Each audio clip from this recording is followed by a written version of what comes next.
Happy Tuesday, everybody, and welcome to String Break Podcast. Today, we're going to be doing a little project. I have a Synyster Gates, brand new guitar. It's actually a pretty decent guitar. It's really nice, but I mean, typically of what we see with some of the newer guitars nowadays, you get some sharp fret ends. This one looks like it has a little bit of fret spraddle on the end. The customer also said, as he was dropping it off, he said that he had some high frets or some dead frets in there. So, but for today's purpose, like I said, I actually wanted to do this more often, but it seems like something happens every day in the afternoon hours. So what we want to do today is we're just going to take the Floyd Rose out. We're going to put an FU tone brass block on it. You can see my high-tech FU tone sticker there. So we're going to do that and a set of noiseless black springs in it. So we'll do that. So I think we'll get as far on the podcast because, like I said, I want to keep these kind of short to about 20 minutes, 30 minutes around in there. So I'm going to blast through this, take this out, upgrade it. I can show you how easy it is to put a brass block. If that's something that you want to do, some people don't want to mess with it, and that's cool too. Sometimes it's best just to have somebody else do it. That way they can throw a setup along with it. So yeah, we're going to get started here. This is again a Schcter Synyster Gates. We're going to take the locking nuts off of it first. Just get those out of our way, and then we're going to pop the strings off of it. I've already taken the back plate off. I've kind of set some of this up so I didn't have to bury you with the ugly details of simply removing the back cover. So I just take these off and get them out of the way rather than messing around with them, having them up there when I restring it. I talk about this. Again, we do another podcast called The Guitar Gear Locker with Alex Books of Immolation. The two of us talk a lot about different upgrades and gear nerd kind of stuff. So if you've checked that out before, you can hear Alex sometimes kind of laughs at the way that I set up a guitar with a Floyd Rose in it because I like to pull the Floyd Rose out. Now, hold on just a second. I'm going to get too loud here.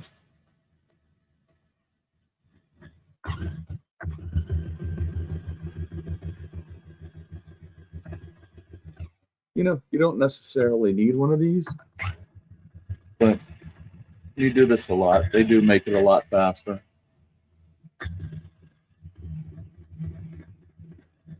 I'm just going to loosen up the strings, flip the guitar over, pop the old springs out. I have little things up here to hold everything that I'm taking out so they're not laying loose on the table. And even though I do tend to drop everything on the floor, I think I spend most of my time while setting up guitars looking for things on the floor. But that's just me. I'm going to pop these off. I like to cut the strings just to get them out of my way. I usually cut them like right on the neck side of the nut. Just out of my way, I ball them up. I do the string recycling program, so I have a big box of strings over there. So you'll see me chuck strings over there every once in a while. So pretty easy. We have our nice Floyd Rose, looks like a 1000 with strings on it. So I am at this point just going to get the guitar out of my way and set it on a stand over here. Yeah, and this is something, I want to try this podcast out as, we've been doing the other one for going on 2 years now, but this one here, I just want to do, little lunchtime things, if you're sitting at your desk eating your lunch or whatever you're doing, taking a lunch break, if you wanted to tune in or if you wanted to listen later, these are just like little things. But eventually I would like to get some sort of Now it's hard to see now because it'd be better if there was a camera over top, but my camera's kind of way over there. So it's kind of hard to see. I'll hold things up. But basically, I just want you to see, I'll describe the process and want you to see that this is a very doable job. But again, I mean, it comes with, afterwards, you need a setup. Usually, I take this, and this is kind of a best practice. This is actually something that if you go on FU Tone and Adam Reaver's website or his YouTube videos, he says to do that, to take a picture of it so that way we can see. I'll stand up so we can see the way we're oriented there and the way our saddles are. So the first thing I like to do, and again, some of the stuff I do is just because I'm, just pretty particular or borderline or all the way OCD. I like to take everything out, kind of line everything up just like I take it out. That way it goes right back in the same way.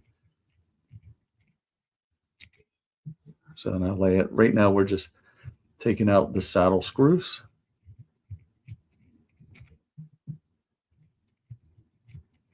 And again, if you're just putting a block on, this is something that is very, very doable.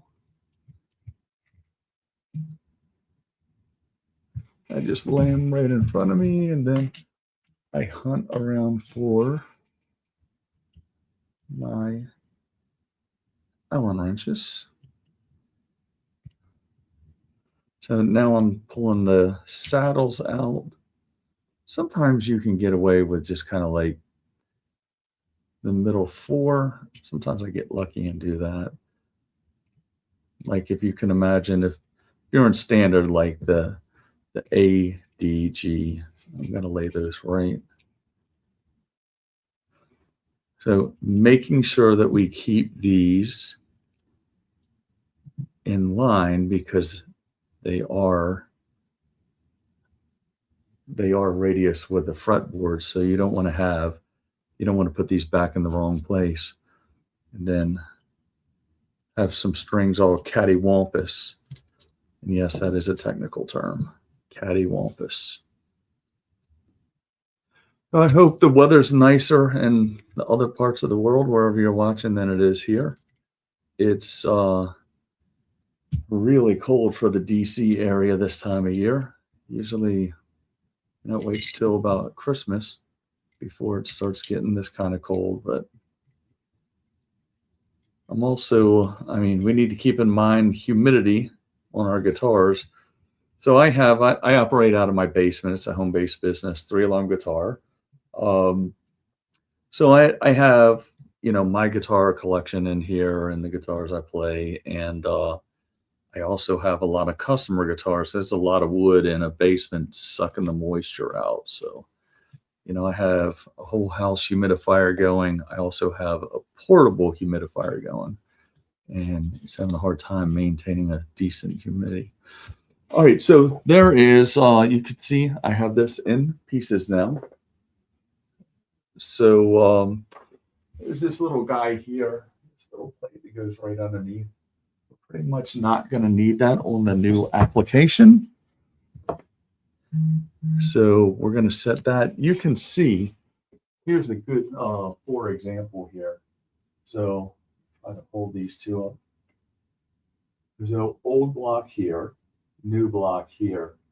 So pretty substantial when you look at the top view. Like that's a big difference in blocks there. So I think it adds a ton more tone, a ton more sustain. I know some of this is hard to define, when you're talking about that. What is tone? What does tone sound like? But they're definitely, so before I became an FU Tone dealer, I had a customer guitar here early on. And I had just bought an EVH Wolfgang Standard. And he brought in a Wolfgang Standard that I think he had sent up to Adam to have done. Hold on just a second. Yep, that's right. I wanted to make sure I had the right block in here. So he had sent it up to Adam to have upgraded. And he said, hey, while you have it there, you just bought the new EV8 standard. Why don't you try to do an AB and see what the stock standard sounds like and compare it to the one that had been upgraded by FU Tone. And there was a distinct difference in the sound, a distinct improvement. You know, you can call it what you want. Everybody, you know, will have their own way to describe it, their own adjectives.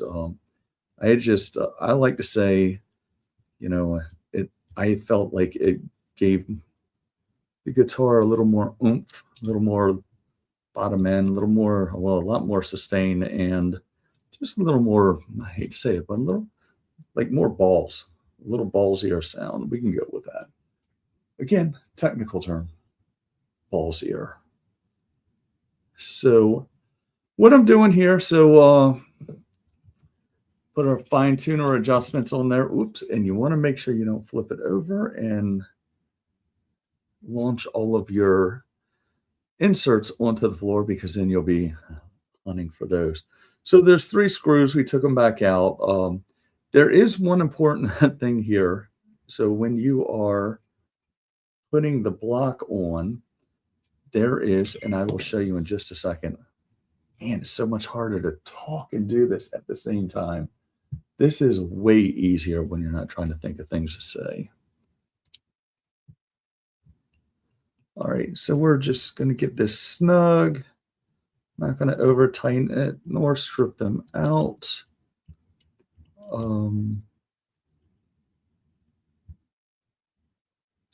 Nice and snug in there. So we'll take a quick look now. Here's the top of it without, I just left the one saddle. I could have gotten by with this one here too, because these are the 3 screws we're talking about here. Fill up this in place, but I'd already loosened it. So we look at the back side. And then what I was saying, let's see if we can see it. You really need camera upgrades here. So you can see the FU Tone inscription on this. We want to make sure that is going towards the front of the block, if you will. If you put it in backwards, then it will not hold your springs in there. The springs will just fly out when you put them in, when you put this back in the guitar. So we're going to stick these back in. See, very easy process. Like, we're almost done already. You've been a lot of help, by the way.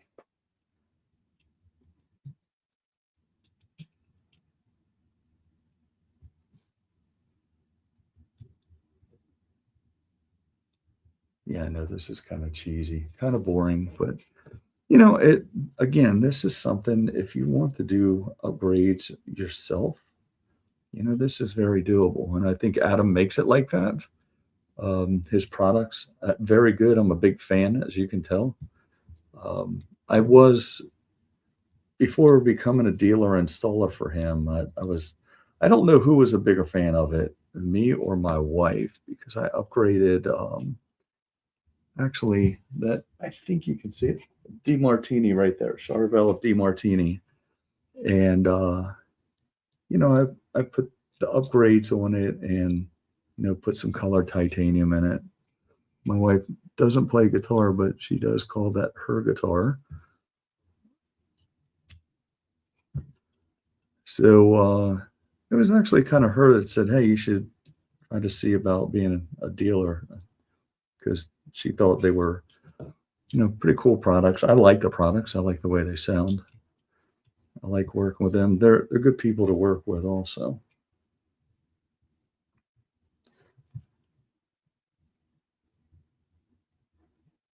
All right, we are getting the last one on. Again, you're making sure you keep these in order.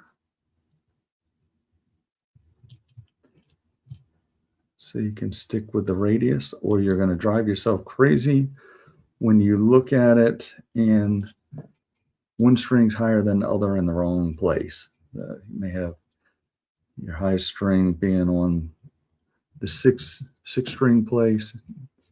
Then you'll be looking back like, why does it look like this? So you want to make sure you keep them in the right order so it stays radius. And believe it or not, we're kind of bringing it on home now. And I'll see what kind of time. Let's see, we're still at like 15 minutes. So you can see, like, even with me running my mouth and doing some extra things, this is pretty simple. Now, this one here, the customer didn't necessarily need to do it, but you can also get the titanium inserts. You can get the screws. They have the fine tuners, all of that kind of stuff. It all looks great. Can kind of set off the way your guitar looks. It all works together as a system of improving the tone. So good stuff. And I mean, believe it or not, that's it. We're done. So we're all back together. And I mean, basically like 16 minutes, and that's me talking. Not bad looking. You see, he has black inserts in there with gold. It kind of sets it off. That's some aluminum there. And we'll just set our old parts aside. I tell you what, well, I mean, it seems like I've only like 16 and a half minutes. I'll go 20 minutes maybe. I don't want to bore everybody too long. So we're going to string this guy up real quick.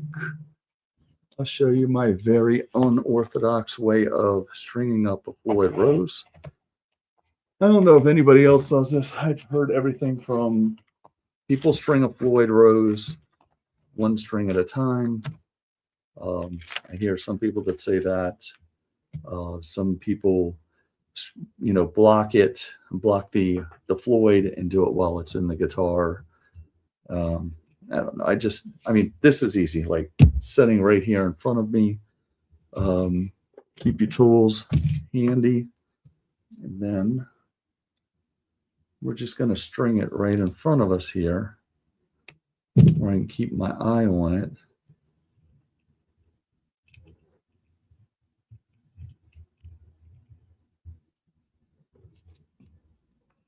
Not over tightening, but nice and snug. I'm trying to keep my arms back out of the way so people can see. For all, let's see, all 0 of you. Oh, geez, I need to make sure I'm in the camera's field of view also, or the phone view. So I look at 2 different views up there. I have the camera or the phone view, and then what you would see on a computer. So I'm trying to make sure I keep my gigantic head in both screens.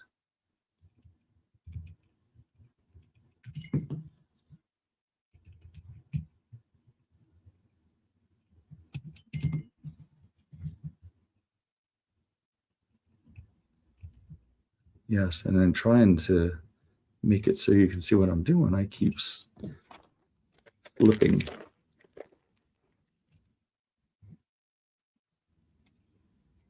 And these are, as you can see, individually packaged. These are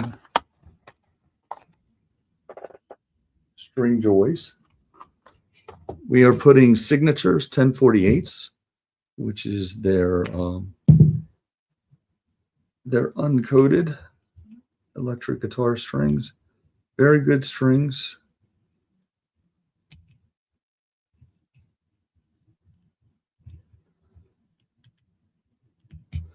So yeah, when I pop this in to the guitar, I just do the, so we'll just call them E's. We'll pretend we're in E standard. This is not going to be an E standard, but we'll pretend we're there. So the high E and the low E, I usually jack up the bridge just a little bit, the Floyd Rose, just a little bit, put those 2 strings on, and then I can turn the guitar over while holding the Floyd into the, or in the cavity so it doesn't flop out on you. And I pop the strings in at that point. I mean, the strings. So I pop the springs in at that point and get it where I need it. And then I flip it back over and I put the rest of the strings on, or actually connect them, because as you can see, I'll show you after I get done, they will be on this. So you're not kind of fiddling around with the guitar, like trying not, you hear me talk a lot on these things about not wanting to scar up somebody's guitar. Like, I don't want to be the guy that nicks up somebody's guitar. They can, but I don't want to. So this kind of gets me away from the guitar. All the strings are on it. I'm not having to mess around up there with Allen wrenches, all that kind of stuff next to their finish.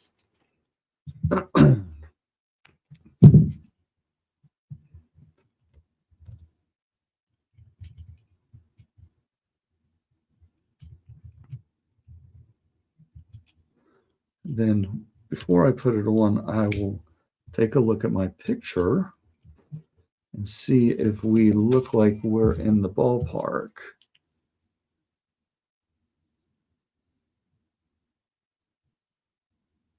So don't forget, while I'm thinking about it, like and subscribe. If you don't find these useful or entertaining, tell me to stop doing it. Whatever works for you. I did have somebody last week tell me that they think, like, I don't have much of a mustache, but they said I thought I should trim my mustache. But trust me, you need at least a little something to camouflage this big head and face. All right, we're going to look at the picture and compare. And we are just a little high there.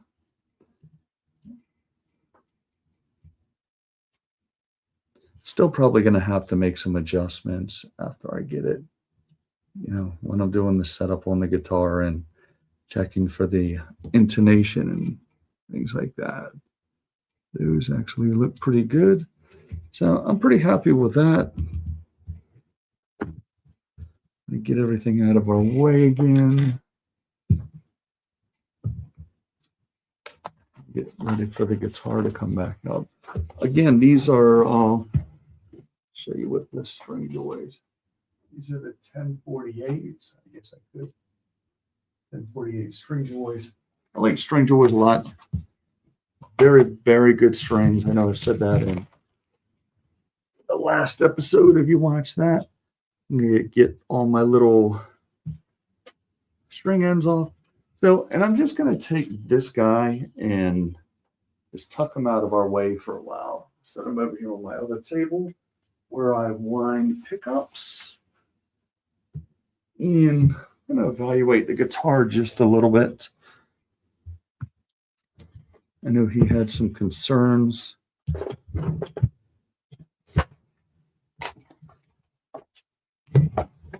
thing I'm going to do is check the neck relief. Oh man, a lot of back bow.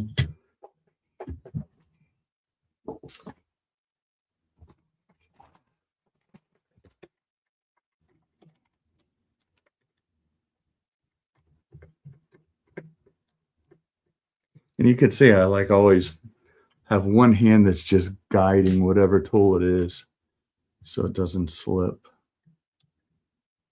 Oh, nice. There's always one guitar maker that likes to make things difficult. So they put their truss rod cover on and then put the string tree on. So, of course, you can't get the truss rod cover out. That's cool. All right, we are going to, this is probably going to be a 4 mil. I'm assuming. And maybe I'm wrong. I don't think I am. Oh, I'm not. It's a terrible thing sometimes when you think you're wrong and you just can't be wrong. Actually, I'm wrong most of the time. At least that's what I'm told. All right, so we're still. I'm going to start it with, and that's probably what he was feeling, is there was a lot of back bow in the neck. This does have a dual action or dual truss rod, so I was able to go the other way with it. So now I'm going to just use my straight edge. I can still even feel like there's a high spot in the fretboard right better. Let me see if I can do this without putting my butt in the camera. Do a lot.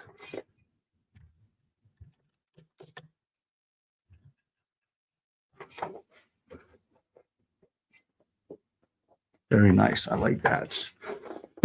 Yeah, like I said, he said he had a lot of buzz, and I think that I could feel it when I put the straight edge on it. So, and I talked about this before, trying to stay out of the way. So I've talked about this before. This is an art roller here. So that's kind of my first line of attack for looking for relief on the truss rod. So I can take this and I can feel just by bending it where it is. Right now I can just kind of feel that I'm hitting all of them in the middle. You can kind of feel it if you wiggle it in the middle or if it's rocking in the middle, so to speak. We have a couple high frets. So before, let's see, we're still at 26 minutes. I'll go a couple more minutes. I'm going to go down this with a fret rocker. I use talked about this before, also is a green frog tape. For this application, we won't be taping anything. We will be using it for notes purposes to write down if we have any high fried frets. All right, so at the top we have one that's just a little bit high. Let's see how the rest look. That probably wouldn't affect playability, but it's just a little high. And sometimes, when you tell people you have a high fret, they don't realize that it could be a piece of the fret, not necessarily the entire fret. So, oh geez. Unfortunately, this is the way it is with new guitars, it seems. Not all, but some. But, that's why you take it to somebody that you trust. They can get your frets level for you. And so the microphone is right there. You can probably hear this. So I'm using this. It's a StewMac fret rocker. And all I'm doing is laying the straight edge, if you will, over top of 3 frets and rocking it back and forth to see if one is high. And in this case, we found a few that are high. And you can hear it, I'm pretty sure, in the microphone because it's right next to it. So this is going to require a little work this afternoon before I put the void back in it.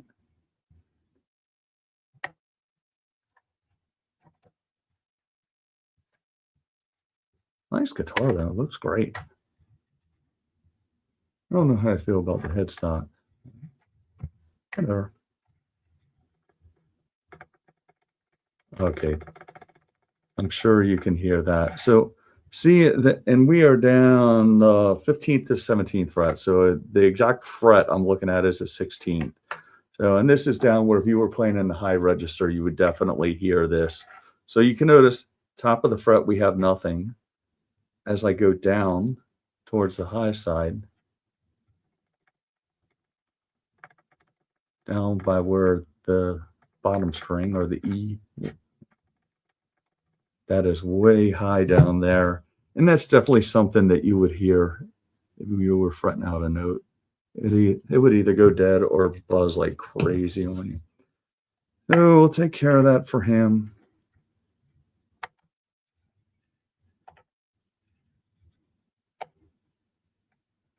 Jeez. Yep, this is a new guitar, people.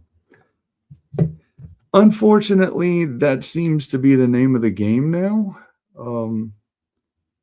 It's actually odd that I see a guitar with perfect frets. Older guitars, yes.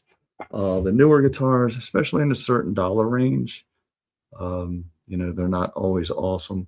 And even on the fret ends on here, and some of this, and keep in mind, this came in from South Korea. So, I mean, this was something that was built overseas and then, loaded on a boat more than likely, brought over here.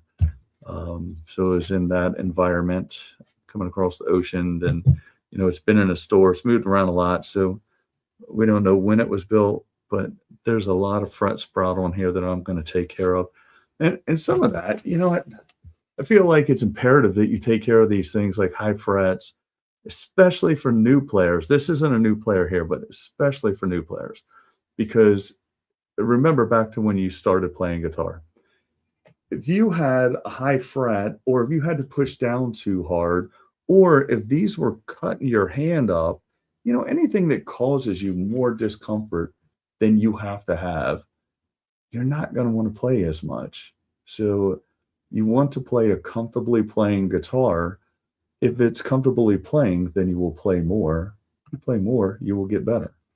So I think that's where we fail a lot is, parents, and I kind of did the same thing. I'll tell my daughter plays guitar also. That fret is good. My daughter plays guitar also. And in closing here, we went to Guitar Center years ago when she was playing, and she was starting with acoustic. So, which, looking back now, it may have been a mistake. I've kind of changed my way of thinking. Maybe it's easier to play.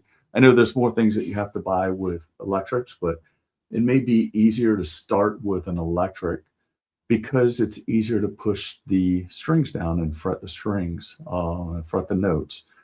So, but we went out regardless, which I'll try to remember String Joy and something that they're doing to address that with newer players.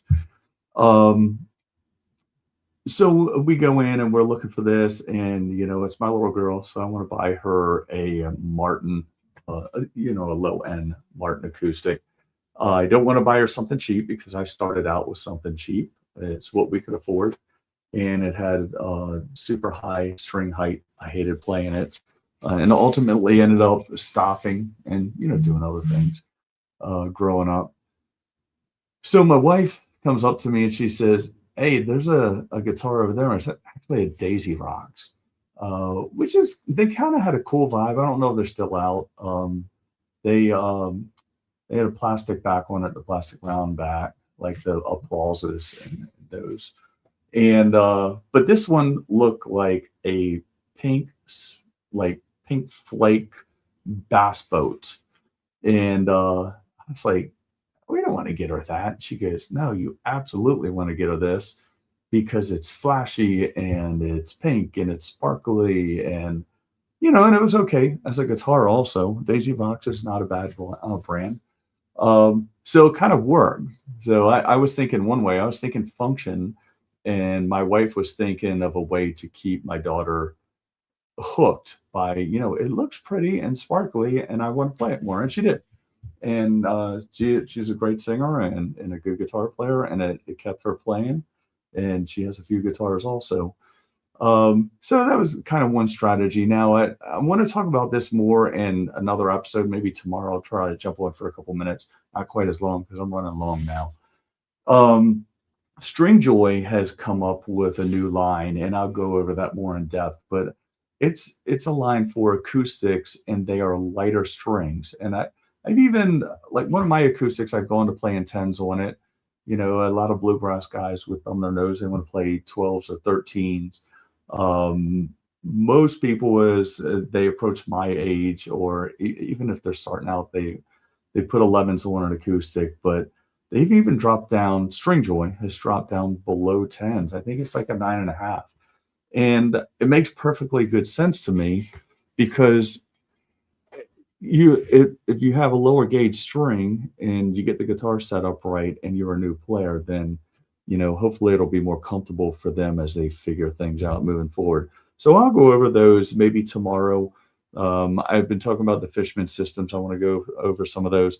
I thought it was cool since I had a few tone block project today to do this live with, let's see, with 0 people watching. Nonetheless, I did it. So I'll keep doing these. Tune in. Hopefully we grow the channel. Be sure to like and subscribe, and have a great Tuesday, and get back to work. Lunch break is over. Thanks for joining. Peace out.